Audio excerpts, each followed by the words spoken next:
तो hello friends, क्या हाल चाल। लाइक और सब्सक्राइब कर दो।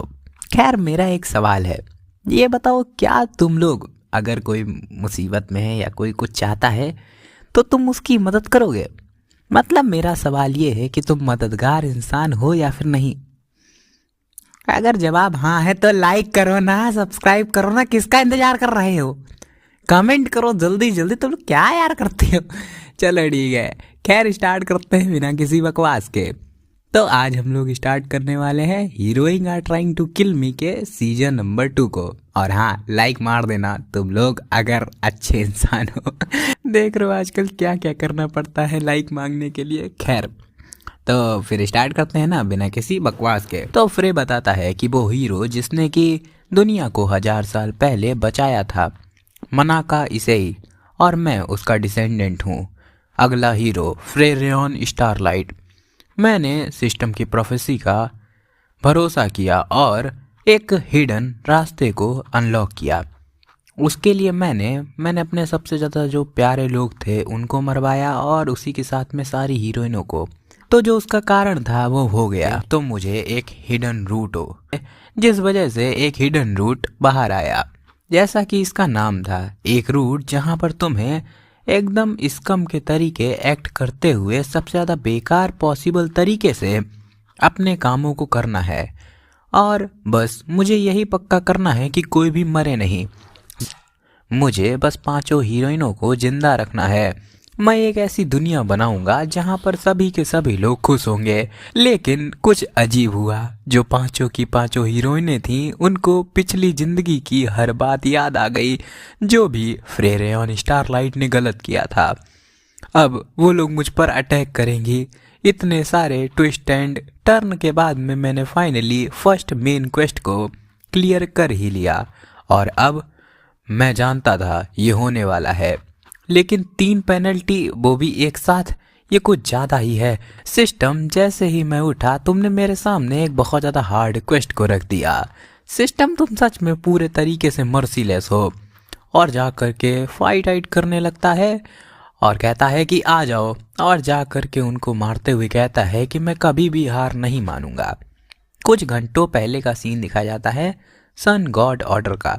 यहाँ पर फेरलॉज पीछे से बोल रही होती है कि हे फ्रे, अगर तुम ऐसे ही इधर उधर सुस्ती से घूमते रहोगे तो ये हम लोग कभी भी ख़त्म नहीं कर पाएंगे। और फ्रे अपना मस्त से गाना गाते हुए जा रहा होता है और कहता है कि तुम्हें पता है मुझे इससे बिल्कुल भी फ़र्क नहीं पड़ता है। अगर तुम मुझे ऐसे घूरोगी तो मैं फ्रस्ट्रेटेड हो जाऊंगा और आगे काम नहीं कर पाऊंगा। इस पे फेरलॉज बोलती है कि तुम दोबारा से वो मजाक करने लगे। तुम ये चीज़ याद रखो, तुम इस समय पर डिसिप्लिनरी पनिशमेंट के नीचे हो। भाई ये कितनी अच्छी लग रही है। और इस पे फ्रे भी बोलता है कि हाँ हाँ। उसके बाद में बताता है कि जैसे ही कॉमनर डॉर्मेट्री इंसिडेंट सॉल्व हो गया तो मैंने किसी तरीके से मास्टरमाइंड के तरीके पनिशमेंट को तो अवॉइड कर लिया, लेकिन क्योंकि ये एक बहुत ज़्यादा लार्ज स्केल इंसिडेंट था जिसमें कि इवन डीमन किंग की आर्मी भी इन्वॉल्व थी, र्यूमर बहुत ज़्यादा जल्दी इधर उधर फैले, और जो इम्पीरियल फैमिली उसी के साथ में ऑर्डर, वो मुझे डिफेंड करने की कोशिश कर भी रहा था, लेकिन फिर भी उनको मुझे पनिश करना ही पड़ा, भले ही दिखावे के लिए, क्योंकि जल्द ही सन गॉड फेस्टिवल आने वाला है। इस वजह से उन लोगों ने मुझे फेरलॉज की निगरानी में रखा है। खैर, वैसे भी अब मेरे पास में कुछ करने के लिए नहीं है, तो मैं बस यहाँ पर सुस्ता रहा हूँ। लेकिन फिर भी अगर ये मेरी सुपरवाइज़र है, क्या ये कुछ ज़्यादा ही नहीं है? और बोलता है कि हे फेरलॉज, क्या ये तुम्हारे लिए सच में ठीक है? तुम बस मुझ पर ही नज़र रखे रहो। होली मेडन सच में बिजी होनी चाहिए। इस पे फेरलॉज बोलती है कि ये इस वजह से है क्योंकि तुम कुछ ज़्यादा बुरा कर सकते हो। इस पे फ्रे बोलता है कि तुम 3 महीने से लगातार मुझे यहाँ पे बुला रही हो और तुम्हें सच में लगता है कि मुझे टाइम मिलेगा कि मैं कुछ भी बुरा कर पाऊँ? इस पे फेरलॉज बोलती है तो फिर आखिर वो जो ऑर्डर के बेसमेंट में चीज़ें रखी हुई हैं उसका मतलब क्या है? खैर देखो, ऑर्डर मतलब होता है सन गॉड ऑर्डर, मतलब ये पूरा नाम ही है, और ऑर्डर का बेसमेंट, समझ रहे हो ना? तो इस पे फ्रे समझ नहीं पाता है। इस पे फेरलॉज बोलती है कि एक्चुअली इन दिनों मुझे कोई चीज़ परेशान कर रही है। मुझे पक्का पता है कि डीमन किंग की आर्मी और फ्रे उसमें इन्वॉल्व हो सकता है। नहीं नहीं, भूल जाओ जो मैंने अभी अभी कह दिया। इस पे फ्रे अपने मन में बोलता है कि आखिर ऑर्डर के बेसमेंट में क्या है, मैंने कभी इसके बारे में सुना नहीं। आखिर इस दुनिया में चल क्या रहा है। एक इम्पॉर्टेंट इवेंट आता है जिसमें कि अपने हीरो को जो सन गॉड ऑर्डर में हो रहा है उसको रोकना है। अगर वो नहीं कर पाया तो फेरलॉज मर जाएगी, और अगर उसने कर लिया तो फिर उसका हीरो आर्मामेंट बढ़ जाएगा। इसको देख करके फ्रे बहुत ज़्यादा चौंक जाता है और कहता है कि एक सेकेंड, ये क्वेस्ट तो प्रोफेसी बुक में था ही नहीं, लेकिन आखिर ये क्या है। फेलियर पर फेरलॉज की मौत, इसका मतलब मैं इसको इग्नोर नहीं कर सकता हूँ। क्या इवन मेरे पास में एक चॉइस है भी। और बोलता है कि अच्छा तो तुम इस बारे में बात कर रही हो। तो फेरलॉज बोलती है कि जैसा कि मुझे पता था, तुम्हें इसके बारे में पता है ना। और चिल्ला करके बोलती है प्लीज मुझे जल्दी जल्दी बताओ आखिर तुम क्या प्लान कर रहे हो। इस पे फ्रे बोलता है कि किसको पता, अगर तुम जानना चाहती हो तो फिर आओ मेरे साथ में। और दिखाया जाता है पीछे से कोई होता है जो कि फ्रे पर नजर रख रहा होता है। सीन शिफ्ट हो जाता है, वो लोग ऑर्डर के बेसमेंट में आ जाते हैं। और फेरलॉज बोलती है कि मुझे पता नहीं था कि ऑर्डर के बेसमेंट पे ऐसी कोई जगह है। इस पे फ्रे बोलता है कि ऐसा लगता है कि ये बहुत ज़्यादा पुरानी फैसिलिटी है, लेकिन तुम एक होली मेडन हो और तुम्हें ये पता भी नहीं था कि यहाँ पर ये जगह एग्जिस्ट भी करती है। फेरलॉज बोलती है कि मैंने इन्वेस्टिगेट करने की कोशिश करी थी, कुछ समय से हमारे बेसमेंट से कुछ गंदा सा ऑरा आ रहा था। इस वजह से जब मैंने वहाँ पर जाने की कोशिश करी तो उन लोगों ने मुझसे कह दिया कि हम लोग यहाँ पर इल्लीगल आइटम्स को स्टोर कर रहे हैं, तो मुझे कंफर्म करने की ज़रूरत नहीं है। फ्रे अपने मन में बोलता है कि सिक्योरिटी आज के दिन बहुत ज़्यादा कम होगी क्योंकि फेस्टिवल की प्रिपरेशन हो रही है, इस वजह से मुझे लकी बुलाया जा सकता है। और फेरलॉज बोलती है कि ये हमारा चांस है कि हम लोग डीमन किंग की आर्मी की कॉन्स्पिरेसी को पूरे तरीके से खोल करके रख सकते हैं। और वहीं पर फ्रे अपने मन में बोलता है कि ये बिल्कुल पागल ही है, ये मेरे बगल में ये चीज़ कह रही है जबकि इसको पता है कि मैं शायद से डीमन किंग का अलाय हो सकता हूँ। लेकिन तभी वो एक चीज़ देख करके चौंक जाता है, वहाँ पर काना लैंग्वेज, जो कि सिर्फ और सिर्फ फ्रे की फैमिली वाले लोग ही समझ सकते हैं। और फ्रे अपने मन में बोलता है कि एक स्टोन टेबलेट जो कि काना लैंग्वेज में लिखा हुआ है, आखिर ये यहाँ पर क्यों है। और उसी के साथ में सन गॉड और स्टार गॉड, आखिर इसका मतलब क्या है, ये चीज़ कभी भी मैंने जानी क्यों नहीं। फेरलॉज बोलती है कि मैंने ऐसे कैरेक्टर पहले भी देखे हैं, वेस्टर्न कॉन्टिनेंट में भी ऐसे कुछ कैरेक्टर थे, मैंने कोशिश करी थी जानने की लेकिन मुझे पता नहीं चला तो मैंने गिव अप कर दिया। इस पे फ्रे अपने मन में सोचता है कि क्या वेस्टर्न कॉन्टिनेंट, तो मुझे वहाँ पर जाना होगा ताकि मुझे इन्फॉर्मेशन पता चल पाए। और वहाँ पर सामने कई सारे स्पेल्स लगे हुए होते हैं। इस पे फ्रे बोलता है कि यहाँ पर कई सारे स्पेल्स हैं, इनको तोड़ने के लिए कई सारे मेजेस लगेंगे। लेकिन तब तक फ्रे जाती है, एक मुक्के में उसको तोड़ देती है, जिसको देख करके फ्रे भी शॉक हो जाता है। फेरलॉज बोलती है क्या तुम कुछ कह रहे थे। फ्रे बोलता है कि नहीं नहीं नहीं कुछ नहीं। वो लोग अंदर की तरफ में जाते हैं। फ्रे बोलता है कि ये बहुत ज़्यादा बड़ी जगह है। फेरलॉज बोलती है कि हाँ एक सेकंड उधर देखो, वो तो अनडेड हैं। इम्पॉसिबल, नहीं ये इविल अनडेड यहाँ मेन हॉल के नीचे हैं, ऐसा कैसे हो सकता है। नहीं ये लोग, इनके अंदर से मिक्स और आ रहा है सनलाइट और ब्लैक मैजिक का। ये पैलेडियन अनडेड हैं जो कि पैलेडिन की कॉप से बनाए गए हैं। इस पे फ्रे अपने मन में बोलता है कि लेकिन किस कारण के लिए, क्या वो भी इतनी ज़्यादा हाई क्वांटिटी में।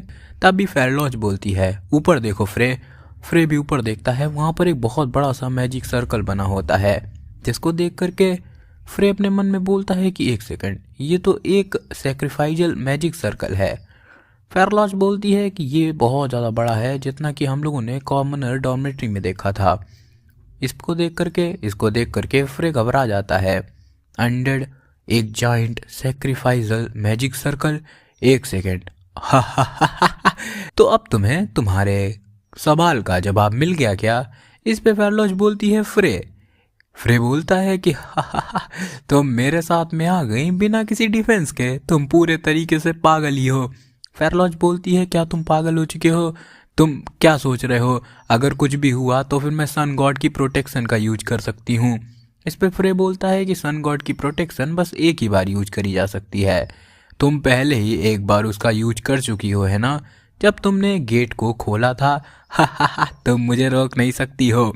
तो अब मैं तुम्हें अपना प्लान बताऊंगा। यहाँ पे तुम्हारा सवाल है आखिर वो ऊपर मैजिक सर्कल क्या है। इस पे फेरलॉज बोलती है कि एक सेकेंड, वहां पर एक सेकेंड, हाँ मुझे समझ में आ गया। ये जगह जहाँ पर ये मैजिक सर्कल है ये उसी के ऊपर है जहाँ पर अंडर प्रिविलेज जो बच्चे हैं उनका शेल्टर है, सन गॉड ऑर्डर के ऑर्फनेज। और फ्रे बहुत ज़्यादा इविल बनते हुए बोलता है कि अगर मैंने जब फेस्टिवल पीक पर होगा तब इसको ट्रिगर कर दिया तो फिर जो भी इंसान यहाँ इसके ऊपर होंगे वो सभी के सभी डीमन किंग की ऑफरिंग बन जाएंगे। फेरलॉज बोलती है तुम मॉन्स्टर, मैं तुम्हें किसी भी हालत में ये नहीं करने दूंगी, और वो वहाँ से भागने लगती है। वहीं पर फ्रे बोलता है कि तुम्हारा यही अच्छा रहेगा कि तुम जितनी ज़्यादा से ज़्यादा हो सके जल्दी करो। वहीं फ्रे हंसते हुए बोलता है कि हा जल्दी करो और ज़्यादा जल्दी करो, अगर कोई भी रह गया तो वो तुरंत ही मेरा शिकार बन जाएगा। और ऐसे ही हंस रहा होता है। फिर जैसे ही फेरलॉज चली जाती है वो अपने नॉर्मल रूप में आ जाता है और बोलता है कि खैर वो पक्का ही सभी लोगों को बचा ही लेगी, मुझे अब एक अच्छी फाइट करनी पड़ेगी।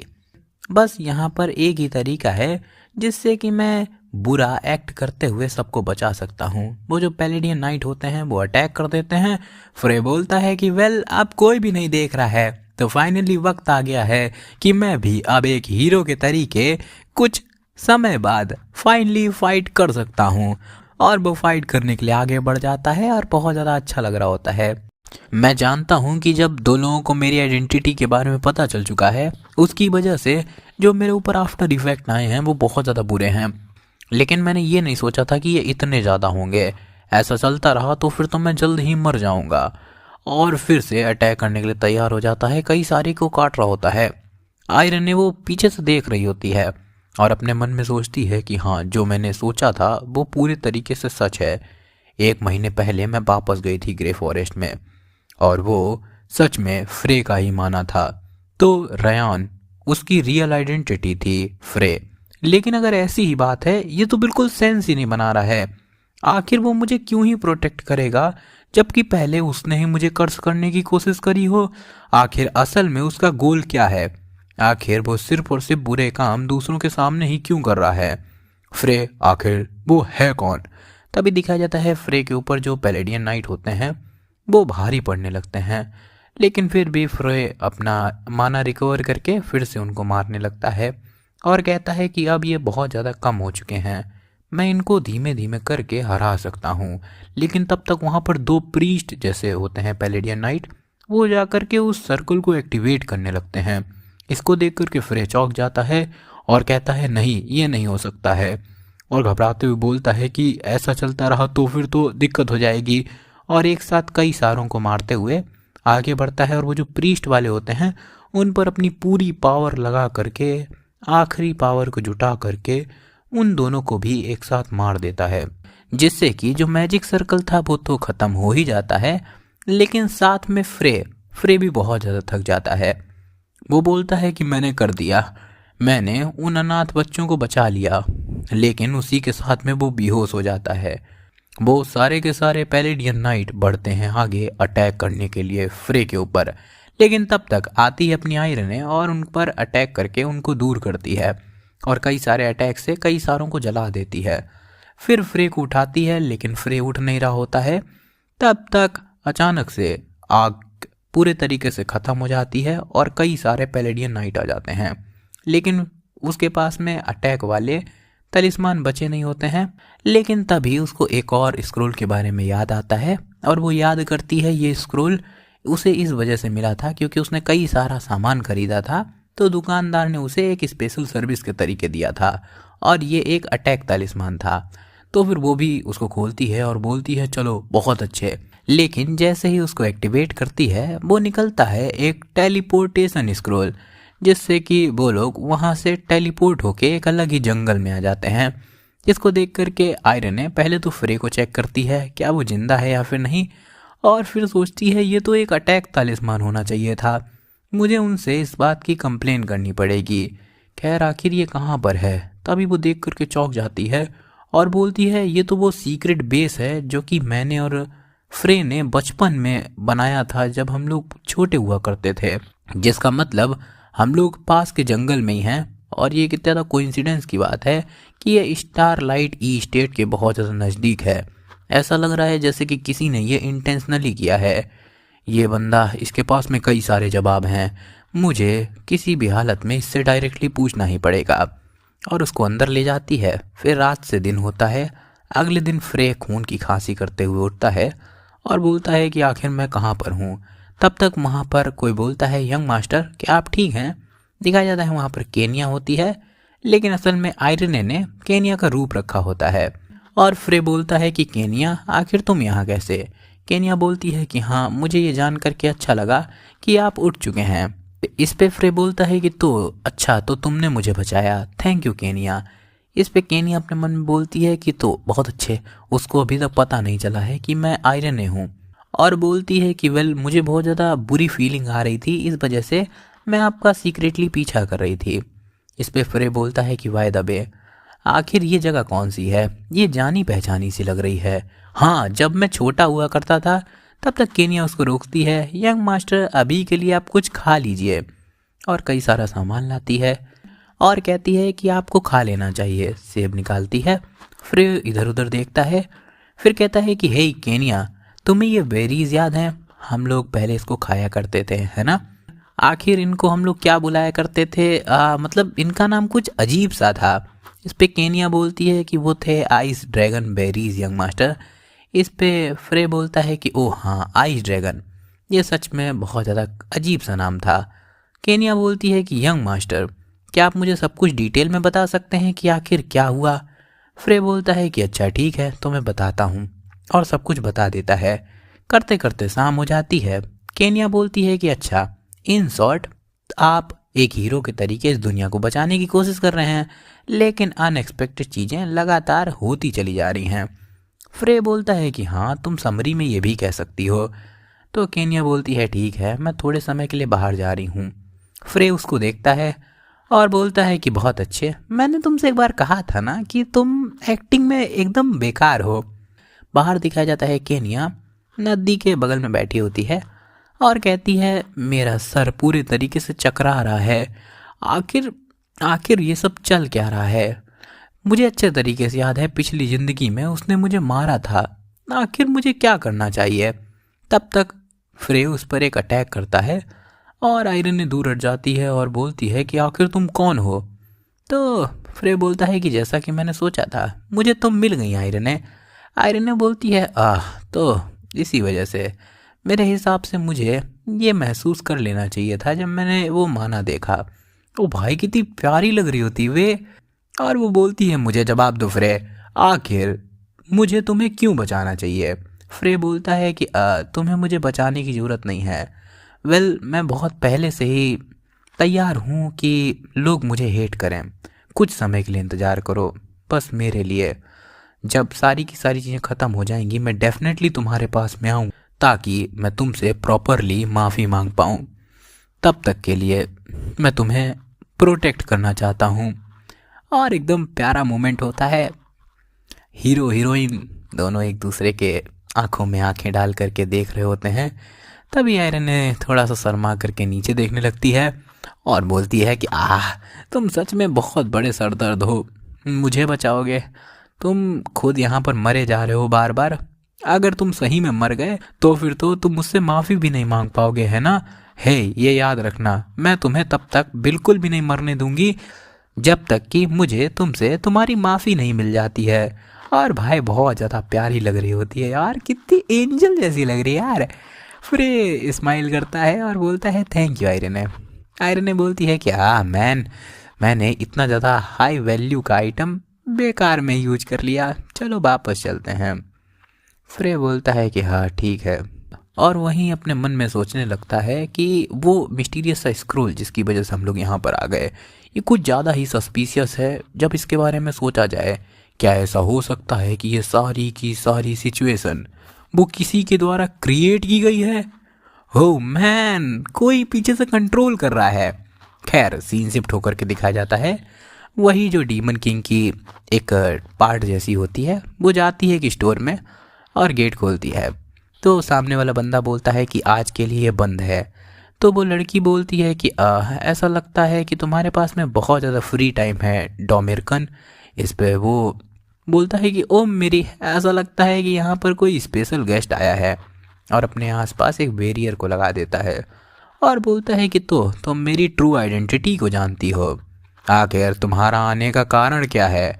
और अटैक करने के लिए तैयार हो जाता है और बोलता है कि मैं तुम्हारे हाथ पैरों को धीमे धीमे काटते हुए पूछूंगा, और कई सारे अटैकों से अटैक कर देता है।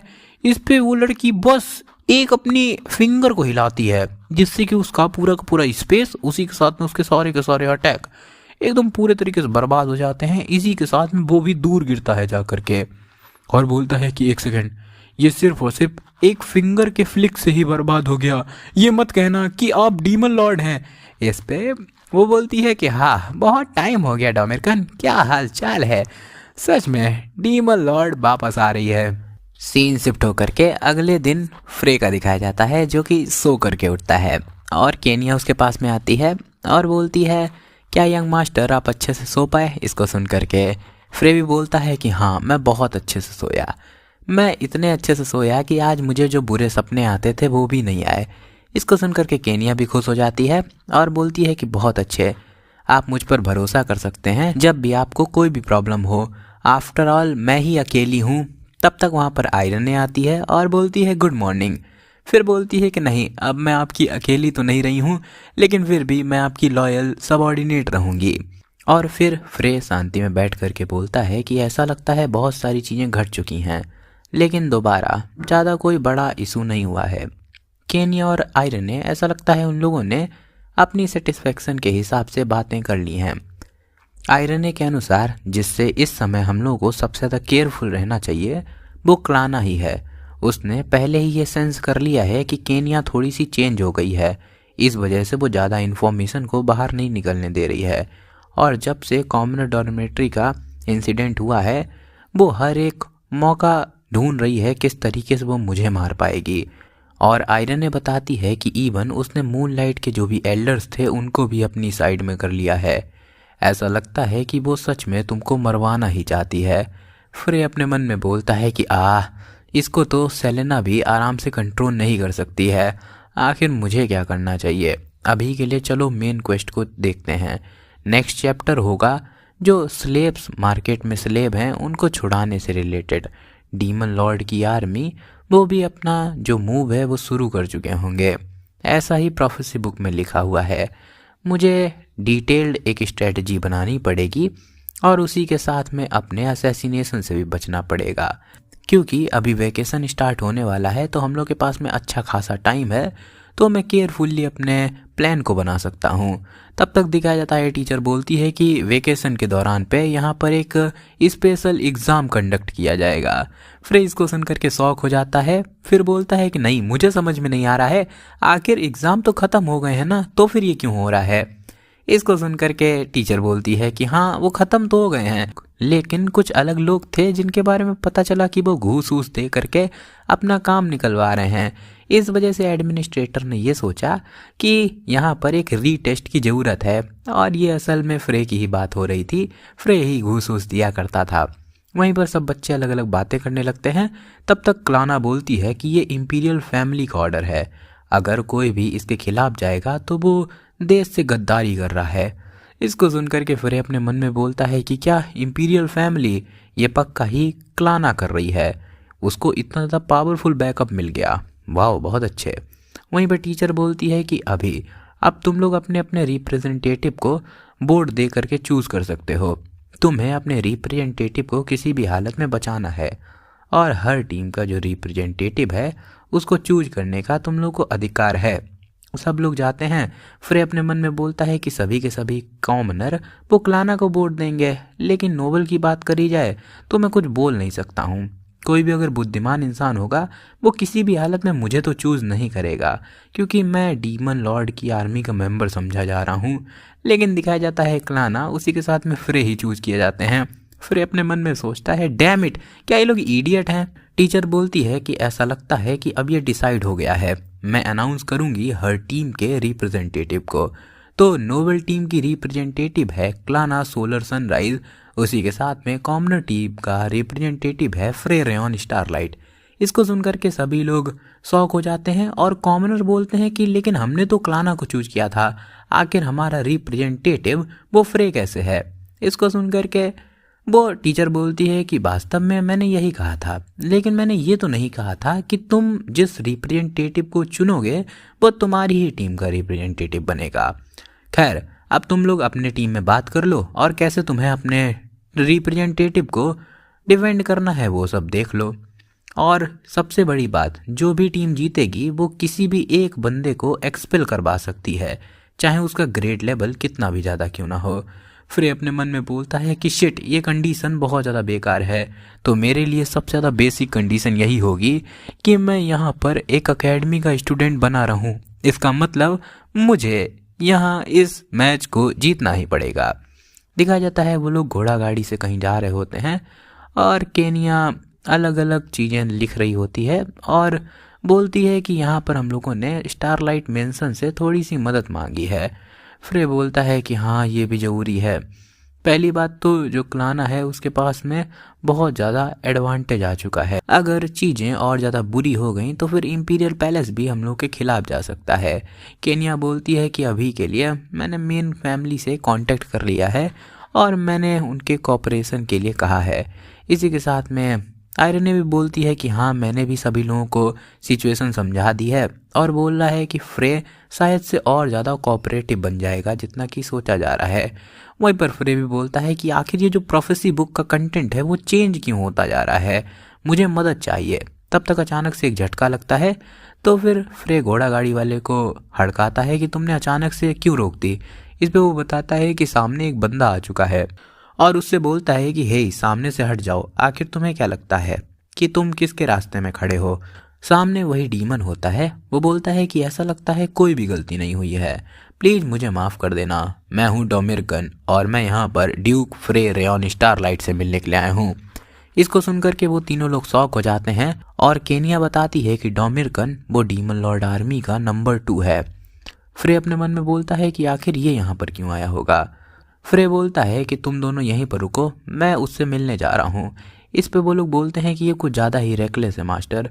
फ्रे बोलता है चिंता मत करो, वो अटैक नहीं कर रहा है, इसका मतलब उसका कोई ना कोई कारण है। आयरन ने बोलती है तो फिर मैं भी आऊँगी, क्योंकि यहाँ पर हम लोगों को हर चीज़ पता होनी चाहिए जो कि तुम्हें परेशानी पहुँचा सकती है। केनिया भी बोलती है कि हाँ, मिस आयरन ने सही बोल रही हैं, प्लीज़ हम लोग को भी अपने साथ चलने दीजिए। तो वो दोनों भी उनके पीछे पीछे आने लगती हैं। फ्रे बोलता है कि क्या है, आखिर तुम मुझसे क्या बात करना चाहते हो। इस पे वो डीमन बोलता है कि ओ, तो आप लॉर्ड फ्रे हो, और आखिर ये लोग कौन हैं। इसको सुन करके फ्रे बोलता है कि वेल, ये मेरे सबॉर्डिनेट हैं, तो तुम्हें क्या लेना देना है। इस पे आयरन ने पीछे गुस्सा हो जाती है और डोमिरकन बोलता है लॉर्ड फ्रे, मैं यहाँ पर एक रिक्वेस्ट करने के लिए आया हूँ जिसमें मुझे आपकी मदद चाहिए। इस पे फ्रे बोलता है क्या तुम मुझे यहाँ पर किडनैप करने के लिए आए हो। इस पे वो बोलता है कि नहीं नहीं, ये तो आपने बहुत गलत सोच लिया, मैं तो अगर ऐसा करूँगा तो फिर हम लोग की मीटिंग हो ही नहीं पाएगी। इस पे फ्रे बोलता है कि कैसी मीटिंग। इस पे डोमिरकन अपना चश्मा सही करते हुए बोलता है कि आप हमारी डीमन किंग आर्मी के एक हाईएस्ट ऑफिशियल बन चुके हैं। इसको सुनकर के फ्रे भी शॉक हो जाता है और फिर पूछता है कि हाईएस्ट ऑफिशियल, आखिर इसका मतलब क्या है, और मन में सोचता है कि क्या ये एक ट्रैप है, और सिस्टम से पूछता है। सिस्टम बोलता है कि नहीं, ये झूठ नहीं बोल रहा है, वो सीरियस है, मुझे डिटेल तो नहीं पता है लेकिन ऐसा लगता है कि वो सच में मीटिंग करना चाहता है। ये परफेक्ट चांस है कि मैं डीमन लॉर्ड आर्मी की स्ट्रेंथ के बारे में जान सकता हूँ। इवन भले ये एक ट्रैप होगा फिर भी मैं इसको मिस नहीं करना चाहूँगा। फ्रे बोलता है आयरन और केनिया, जल्दी से जल्दी तुम लोग मेंशन की तरफ चली जाओ। केनिया बोलती है यंग मास्टर, और फ्रे बोलता है कि मुझ पर भरोसा करो, ये शायद से एक अपॉर्चुनिटी हो सकती है। इस पे केनिया बोलती है ठीक है, लेकिन अगर कुछ भी होता है तो आप वहाँ से तुरंत ही भाग जाइएगा। तो आयरन भी बोलती है ठीक है, और फ्रे अपने मन में बोलता है कि मेरे हिसाब से बाकी सब ठीक रहना चाहिए, चलो चलते हैं। तो इस पे वो भी बोलता है ठीक है, आ जाइए, और एक पोर्टल सा खोलता है और बोलता है कि शायद से इसमें जाने से आपका सर चकरा है, तो केयरफुल रहना। और वो लोग चले जाते हैं वहीं पर केनिया और आयरन है वो दोनों थोड़ा सा घबरा जाते हैं। सीन शिफ्ट होता है, दिखाया जाता है वहाँ पर डीमन किंग आर्मी के रिप्रेजेंटेटिव या एग्जीक्यूटिव बैठे होते हैं और इनके चेहरे बड़े भद्दे होते हैं। जहाँ पर लोग बात कर रहे होते हैं कि क्या एक इंसान, आखिर यहाँ पर एक इंसान क्यों आया है, सच में डीमन लॉर्ड आखिर सोच भी क्या रही हैं। तब तक डोमिनिकन बोलता है कि लॉर्ड फ्रे, आपकी सीट यहाँ पर है। फ्रे बोलता है कि क्या ये सीट? इस पे डोमिनिकन बोलता है कि जैसा कि आपने गेस किया, आज से आप डीमन लॉर्ड आर्मी के नंबर 2 बनने वाले हैं, जैसा कि मैं हूँ। फ्रे अपने मन में बोलता है कि क्या ये सच में एक ट्रैप है, और बोलता है लेकिन क्या ये जो ट्रीटमेंट है कुछ ज़्यादा ही अच्छा नहीं लग रहा है। इस पे डोमिनिकन बोलता है कि मैं तो बस डीमन लॉर्ड की जो इच्छा है वो पूरी कर रहा हूँ, मैं और कुछ भी नहीं बोलना हूँ। फ्रे उसके मेंटल स्टेट को देखता है और बोलता है कि आखिर जो डीमन लॉर्ड है वो ये क्यों चाहती है, मुझे कुछ भी समझ में नहीं आ रहा है। मुझे कोई ऐसा सवाल पूछना चाहिए जिससे मुझे सही जवाब मिल जाए। तब तक वहाँ पर एक डीमन आता है और खड़ा हो जाता है और कहता है कि मैं हूँ रिहीर और मैं फाइनल डिसीजन के खिलाफ हूँ। मैं किसी भी हालत में डोमिनिकन की बात यहाँ पर नहीं मानूंगा, जो कि इस समय पर डीमन लॉर्ड की जगह पर काम करने की कोशिश कर रहा है। लेकिन यहाँ पर अगर ये डीमन लॉर्ड की बिल भी है, फिर भी मैं इस कमज़ोर से इंसान को अपने ऊपर तो नहीं मान सकता हूँ। मैं तुम्हें एक कीड़े के तरीके कुचल दूंगा। फ्रे बोलता है कि क्या इसका ऑब्जेक्शन वैलिड है? डोमिनिकन बोलता है कि ये बात सही है, डीमन लॉर्ड की आर्मी में सिर्फ ताकतवर ही राज करता है, तो तुम जब भी चाहो तो फिर तुम किसी को भी जो भी तुमसे हाई लेवल का है उसको फाइट के लिए चैलेंज कर सकते हो। वेल ये परफेक्ट अपॉर्चुनिटी है, तो यहाँ पर हम लोग को चेक करना चाहिए क्या डीमन लॉर्ड का डिसीजन सही है या फिर नहीं, वरना हम लोग मीटिंग को आगे प्रोसीड नहीं कर पाएंगे। और एक अलग सा ही स्पेस बना देता है अरीना जैसा, और वो बंदा अपना इंट्रोडक्शन देता है और फाइट करने के लिए तैयार हो जाता है। और फ्रे भी अपनी तलवार निकाल लेता है और वो डीमन रिहीर आगे बढ़ता है और बोलता है कि मैं पूरे तरीके से तुम्हें ख़त्म करके रख दूंगा। फ्रे भी उसके अटैक को डिफेंड करता है और थोड़ा सा पीछे चला जाता है। साथ में रिहीर उसकी लगातार बेइज्जती कर रहा होता है। फ्रे गुस्से में हो जाता है और बोलता है कि आखिर ये बंदा अपने आप को समझता क्या है। तब तक रिहीर बढ़ता है अटैक करने के लिए। फ्रे बोलता है कि ये जो प्रोफेसी बुक है इस पर भरोसा नहीं किया जा सकता है, अनएक्सपेक्टेड चीज़ें होती चली जा रही हैं। मैं पहले से ही पागल हो चुका हूँ और अब मुझे अपनी स्ट्रेंथ प्रूव करनी पड़ेगी। वो और ज़्यादा गुस्सा हो जाता है और बोलता है कि नहीं, मैं इससे अब ब्रेक चाहता हूँ। और रिहीर भी अचानक से ये देख करके घबरा जाता है। फ्रे बोलता है तुमने कहा कि मैं तुम्हें अपनी ताकत दिखाऊं, है ना? तो चलो ठीक है, फिर आ जाओ। और बहुत ज़्यादा एनर्जी निकाल लेता है और बोलता है कि अब बहुत ज़्यादा लेट हो जाएगा कि तुम रिग्रेट करो। और बहुत ज़्यादा गुस्से में होता है, बोलता है कि मैं बहुत ज़्यादा बुरे मूड में आ चुका हूँ। वहीं पर रिहीर उसकी पावर को देख करके घबरा जाता है और तुरंत बोलता है कि मैंने कुछ मिसजज कर लिया, मैं सरेंडर करने वाला हूँ। लेकिन तब तक फ्रे उस पर एक तेज से अटैक करता है और वो एनर्जी का अटैक उसके लगता है जा करके, जिससे वो दूर गिरता है जा करके और उसकी हालत ख़राब हो जाती है। और फ्रे बोलता है किसी और को भी कोई कंप्लेन हो तो वो सामने आए, मैं उसको भी अभी ख़त्म कर दूंगा। तो वो लोग एकदम शांत हो जाते हैं। तो डोमिनिकन तुरंत ही अपना जो स्पेस होता है उसको हटा देता है और बोलता है कि आप सच में डीमन लॉर्ड की आर्मी के एक जनरल बनने लायक हैं। तो चलो, अब कोई भी तुम्हारी अथॉरिटी को चैलेंज नहीं करेगा, आओ बैठ जाओ। फ्रे बोलता है कि नहीं, अब ये मेरी बारी है कि मैं अपने राइट का यूज करूं। डोमिनिकन, मैं तुम्हें फाइट के लिए चैलेंज करता हूं। यहाँ पर 2 नंबर 2 नहीं हो सकते हैं, मुझे नंबर 1 रहना है। और अपने मन में बोलता है कि ना तो सिस्टम ना तो डीमन लॉर्ड वो वैसे नहीं चलने हैं जैसा कि मैं चाहता हूँ। तो डोमिनिकन बोलता है जैसा कि एक्सपेक्टेड था, आपकी कैपेसिटी बहुत खतरनाक है। और फ्रे उस पर तलवार पॉइंट आउट करते हुए बोलता है कि अब इस मूवमेंट से मैं इन लोगों के लिए एक अनप्रेडिक्टेबल वेरिएबल बन जाऊंगा, जिसको कि ना तो सिस्टम ना ही डीमन लॉर्ड समझ पाएगा। वहीं डोमिनिकन इस पे स्माइल करने लगता है और बोलता है कि मैंने ये इमेजिन भी नहीं किया था कि तुम मुझे डुअल के लिए चैलेंज करोगे। ये बहुत ज़्यादा खतरनाक है, तुम्हारी पर्सनैलिटी मुझे अच्छी लगी।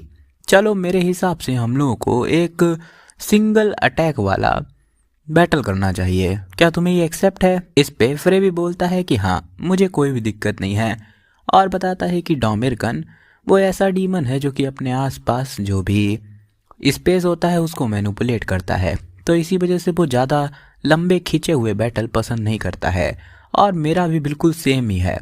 ओ भाई, कितना बैडस लग रहा होता है। डोमिरकन बोलता है, आहा, बहुत टाइम हो गया जब से मैंने आखिरी बार एक चैलेंज को एक्सेप्ट किया था, तो अगर मैं गलती से अपनी स्ट्रेंथ ज़्यादा ही लगा दूं तो फिर मैं तुमसे पहले ही माफ़ी मांगना चाहता हूँ, और एक अटैक कर देता है।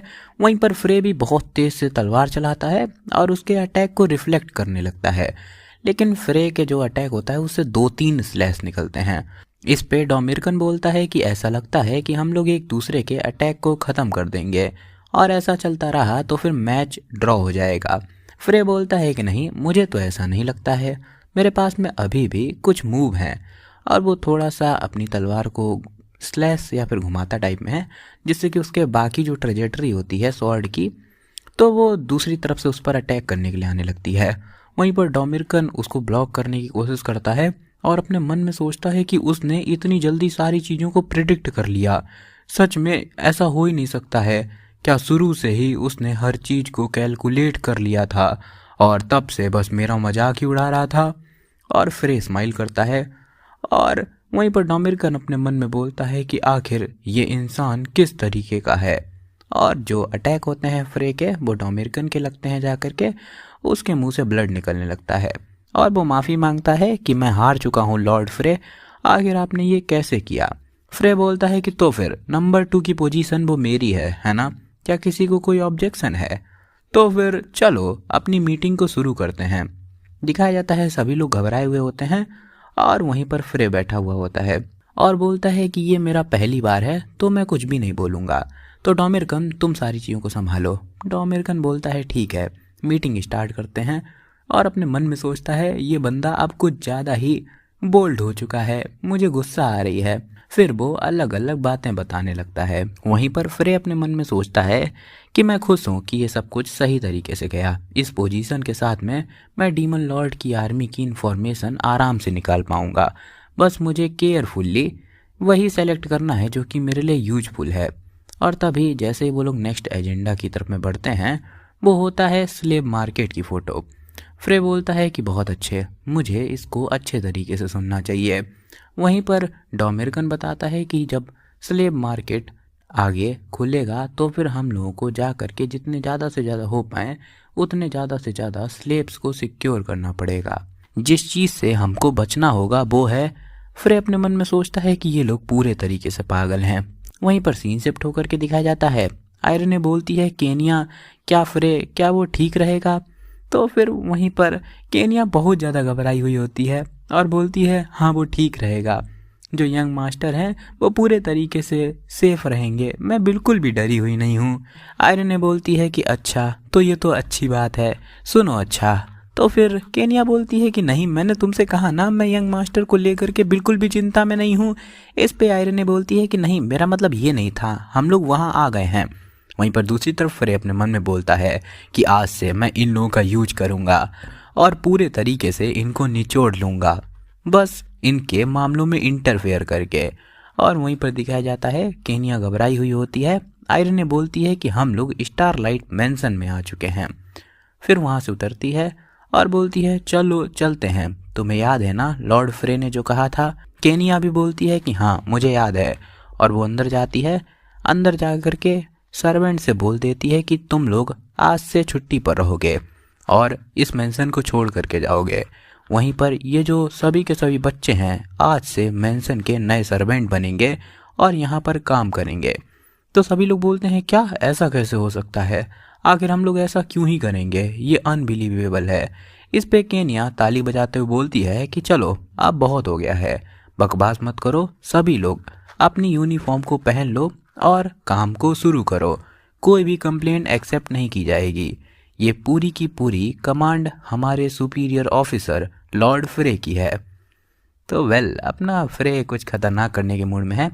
फिर सीन शिफ्ट होकर के दिखाया जाता है, वहीं पर एक लड़की खत लिखती है और कबूतर के पैर में, कबूतर नहीं उल्लू है, उल्लू के पैर में बांध करके उड़ा देती है। वहीं पर जो अपनी केनिया की बिल्ली होती है वो ये सब देख रही होती है। फिर फाइनली फ्रे वापस आ जाता है, जिसको देख करके केनिया इमोशनल हो जाती है। आयरन भी खुश हो जाती है। फ्रे बोलता है मैंने कहा था ना तुम्हें चिंता करने की ज़रूरत नहीं है, लेकिन आखिर तुम लोग इतनी ज़्यादा थकी हुई क्यों लग रही हो। आयरन ने बोलती है कि जब तुम यहाँ पर नहीं थे तो केनिया बिल्कुल सही से शांति में बैठी ही नहीं। चलो छोड़ो, भूल जाओ। आखिर क्या हुआ डीमन लॉर्ड की आर्मी के साथ में, तुम इतने दिनों से क्या कर रहे थे। फ्रे बोलता है कि बहुत चीज़ें हो गई, अब मैं वहाँ का नॉर्मल एग्जीक्यूटिव नहीं बल्कि वहाँ का नंबर 2 बन गया हूँ। इस पे आयरन बोलती है कि आखिर आखिर ये कैसे हो गया, और उसकी गिरबान पकड़ लेती है। इस पे फ्रे बोलता है चिंता मत करो, मैं सब कुछ बता रहा हूँ, मतलब ये बहुत अच्छी अपॉर्चुनिटी थी, तो फिर मैंने एक काम किया और एक ऑर्डर दे दिया। तो आयरन पूछती है कैसा ऑर्डर। फ्रे बताता है कि मैंने उनसे कहा है कि वो लोग मूनलाइट फैमिली के काउंसिल ऑफ एल्डर पर अटैक करें। आयरन बोलती है बहुत अच्छे, तुमने बहुत अच्छा सोचा। वहीं पर फ्रे बोलता है कि केनिया, जो मैंने तुमसे कहा था वो हो गया। इस पे केनिया भी बोलती है कि हाँ, जो भी आपने कहा था सब कुछ हो चुका है, जैसा कि आपने प्रिडिक्ट किया था। जो भी कॉमनर स्टूडेंट हैं उनमें क्लाना का एक स्पाई भी है। फ्रे बोलता है कि अच्छा, मुझे पता ही था, वो बहुत ज़्यादा बुद्धिमान है, लेकिन आखिर कौन स्पाई है। इस पे केनिया बताती है कि उसका नाम है एलिस। फ्रे बोलता है कि अच्छा ठीक है, आपसे जो भी मैंने इन्फॉर्मेशन जमा करी थी वो मैं तुम्हें बताता हूँ। तो फिर आयरन ने बोलती है रुको, तुम बाद में बता देना, पहले थोड़ी रेस्ट ले लो, ऐसा लगता है तुम्हें उन लोगों ने कुछ खाना ही नहीं दिया है, तुम इतने ज़्यादा पतले क्यों लग रहे हो। फ्रे बोलता है कुछ नहीं, लेकिन हाँ मैं सच में भूखा हूँ। और सीन दिखाया जाता है, उसके सामने खाना रखा होता है। फ्रे गुस्से में बोलता है कि क्या तुम मुझसे मजाक कर रहे हो, क्या तुम लोग इसे सच में खाना बोलते भी हो। और अपने मन में सोचता है कि आखिर ये लोग इतना गंदा खाना कैसे ही बना सकते हैं। ये मुझे उस समय की याद दिला रहा है जब केनिया मुझे मारना चाहती थी। फ्रे बोलता है कि यहाँ पर पक्का ही कई सारे इंग्रेडिएंट होंगे, तो आखिर ये क्या चीज़ है। इस पे एक लड़की बोलती है कि वेल विद रिस्पेक्ट, हम लोग कॉमनर हैं तो ज़्यादातर जो भी इंग्रेडिएंट हैं उनके बारे में हमें नहीं पता था, तो मैंने अपना जो बेस्ट था वो ट्राई किया और जो अवेलेबल था वही बना दिया, आप समझेंगे शायद। इस पे फ्रे पूछता है कि तुम्हारा नाम क्या है, तो बताती है मेरा नाम है एलिस। फ्रे इस पे बोलता है कि अच्छा ऐसी बात है, और अपने मन में बोलता है कि तो तुम ही क्लाना की स्पाई हो। ये जो एलिस है मैं इसका नाम नहीं भूल सकता हूँ, क्योंकि ये एक की फिगर थी कॉमनर डॉर्मेट्री इंसिडेंट की, जहाँ पर ये अटैक को रोकती है और कॉमनर की लीडर बन जाती है। क्लाना अच्छे तरीके से इसका यूज कर सकती है। और गुस्से में बोलता है कि अच्छा, इसी वजह से मुझे तुम जैसे कॉमनर बिल्कुल भी पसंद नहीं हैं। तुम लोग एक सिंगल चीज़ भी सही से नहीं कर सकते हो, आखिर क्या तुम लोग इसको खाना भी बोल सकते हो। और उठा करके खाने को फेंक देता है गुस्से में, और उसके पास जा करके उसके कंधे पर हाथ रखता है। अब से दोबारा ऐसी कोई चीज़ मेरे सामने सर्व नहीं होनी चाहिए। मैं तुम लोग जैसा समझते हो उससे पूरे तरीके से अलग हूँ, समझ में आया। और वहाँ से चला जाता है। वो एलिस उठाने लगती है सामान को और बहुत ज़्यादा गुस्सा होती है। पीछे से जैसे ही एक मेड पूछती है क्या तुम ठीक हो, तो एलिस तुरंत स्माइल करती है और बोलती है कि हाँ मैं ठीक हूँ, बस हम लोग को ये कुछ ही समय के लिए सहना है। शाम का सीन दिखाया जाता है जहाँ पर फ्रे लेटा हुआ होता है और बोलता है कि मुझे कई सारे विलन पॉइंट मिल चुके हैं, ये बहुत अच्छी अपॉर्चुनिटी है और मैं आगे भी बहुत सारे कमा सकता हूँ। ऐसा लगता है 6 दिन हो चुके हैं, लेकिन क्लाना ने कोई भी अटैक नहीं किया है। उसी के साथ में मैंने डीमन लॉर्ड की आर्मी से कहा था कि वो मूनलाइट फैमिली पर अटैक करें, लेकिन उन्होंने कहा था कि अभी कुछ वक्त लग सकता है। लेकिन आखिर क्या है, तभी उसको कुछ आवाज़ सुनाई देती है तलवारों की। तो बोलता है कि क्या क्लाना ने अटैक कर दिया है, और दौड़ करके वहाँ पर जाने लगता है। देखता है वहाँ पर कुछ लोग बेहोश पड़े होते हैं। फ्रे जा करके उनको देखता है और बोलता है कि हे उठो, और अपने मन में सोचता है कि ये लोग बस बेहोश हुए हैं, क्या सभी लोग अंदर ठीक हैं या फिर नहीं। और अंदर जाता है और बोलता है कि ये पॉइजन है जो कि मूनलाइट फैमिली के माना के साथ में इन्फ्यूज है। ये उतना ज़्यादा लीथल नहीं है, लेकिन अगर कोई भी इसको सूंघेगा तो फिर वो कुछ समय के लिए अनकॉन्शियस हो जाएगा। मुझे इसको अपने एस्ट्रल माना से न्यूट्रलाइज करना पड़ेगा, इससे मेरी एनर्जी तो जाएगी लेकिन फिर भी कुछ करा नहीं जा सकता है। और अंदर जाता है और बोलता है कि मुझसे ये मत कहना कि सभी लोग बेहोश हो गए हैं।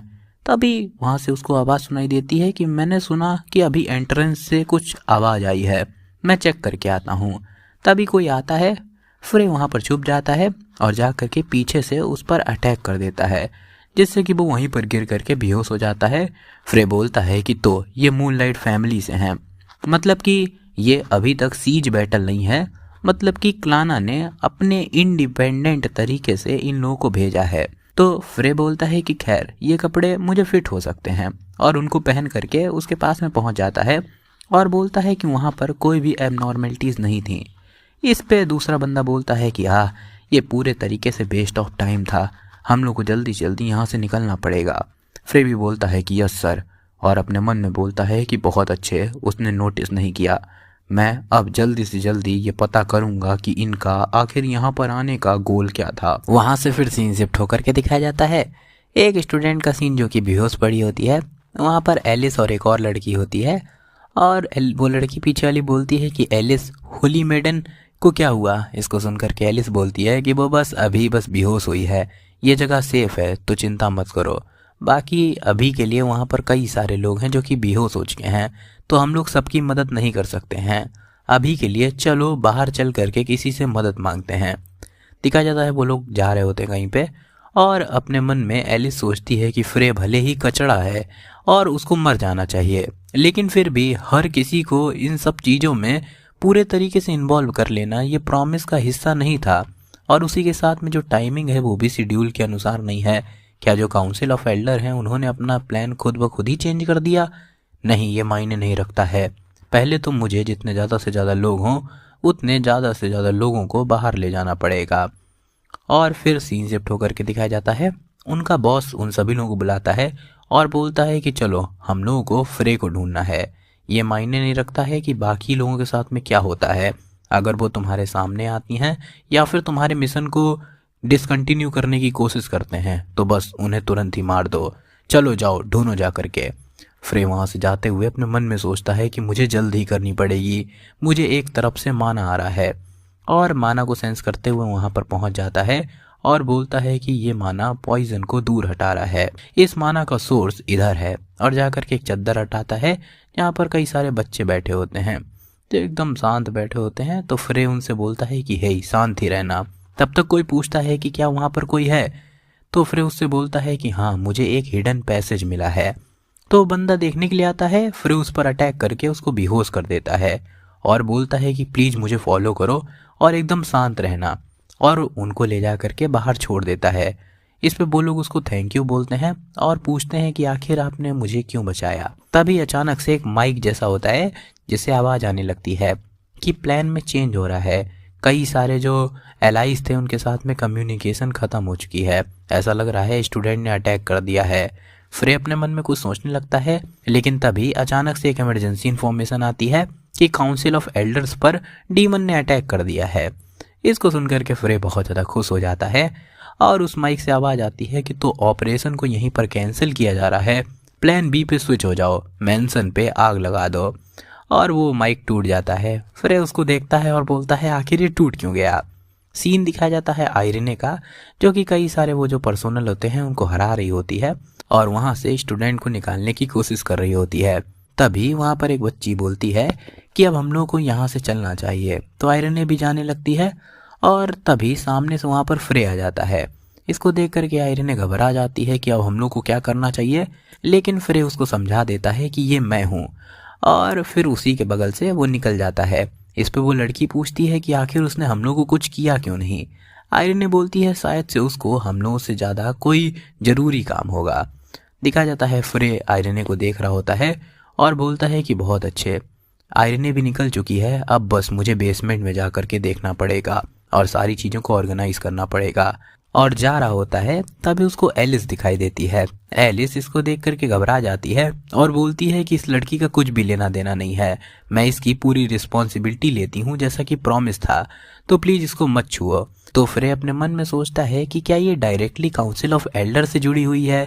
खैर फिर उसके बाद में बोलता है कि तुम लोग जाओ, तो वो लोग निकल जाती हैं। तभी एलिस रुक करके बोलती है कि वहाँ पर कई सारे स्टूडेंट हैं बेसमेंट में भी जो कि बेहोश पड़े हैं, हो सके तो फिर प्लीज़ उनको सेव करिएगा। तो इस पे वो बोलता है ठीक है मैं कोशिश करूँगा।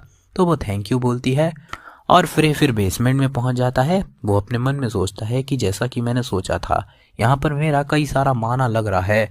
इस पॉइजन को न्यूट्रलाइज करने में मैंने उन डीमन से लड़ने में अपनी बहुत ज़्यादा एनर्जी लगा दी थी, इस वजह से मेरी बॉडी अभी टॉप कंडीशन में नहीं है। अब मुझे जल्दी करना पड़ेगा। लेकिन तब तक वहाँ पर एक कुनाई आती है और उसके पैरों के पास में गिरती है आकर के। सामने से वहाँ पर बॉस आ जाता है और बोलता है कि तुम हमारे काउंसिल ऑफ एल्डर का हिस्सा नहीं हो, आखिर तुम कौन हो। फ्रे अपनी तलवार को निकाल करके खड़ा हो जाता है और अपने मन में सोचता है कि क्या बॉस को आना ही जरूरी था।